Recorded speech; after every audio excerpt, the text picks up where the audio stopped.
Beim Bike-Check zeigen wir dir, was du vor dem Radaktionstag an deinem Fahrrad überprüfen solltest.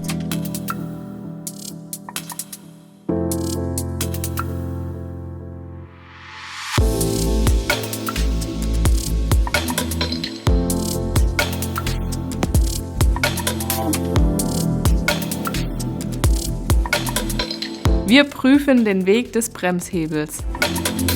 Die Bremse darf nicht erst greifen, wenn der Bremshebel gegen den Lenker drückt. Wenn das so sein sollte, muss die Bremse vom Fachpersonal eingestellt werden. Die Bremse sollte leichtgängig sein.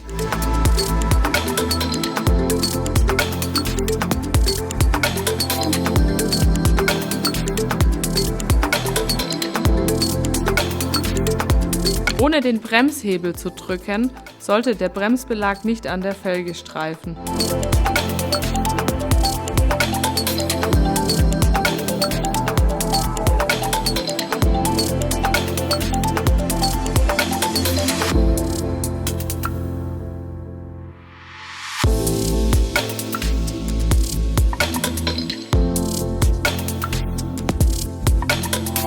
Die Reifen sollten mit dem richtigen Luftdruck befüllt sein. Der korrekte Luftdruck steht außen auf dem Reifen und sollte vor dem Radaktionstag überprüft werden.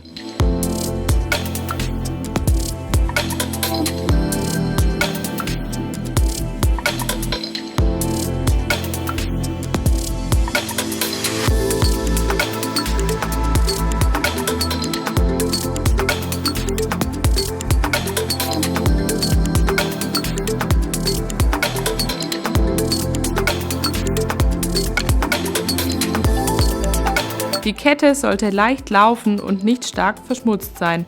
Wenn die Kettenglieder sehr trocken sind, sollte jedes Kettenglied einen Tropfen Fahrradöl bekommen. Ist die Kette stark verschmutzt, reinige sie vorab mit einem fusselfreien Tuch.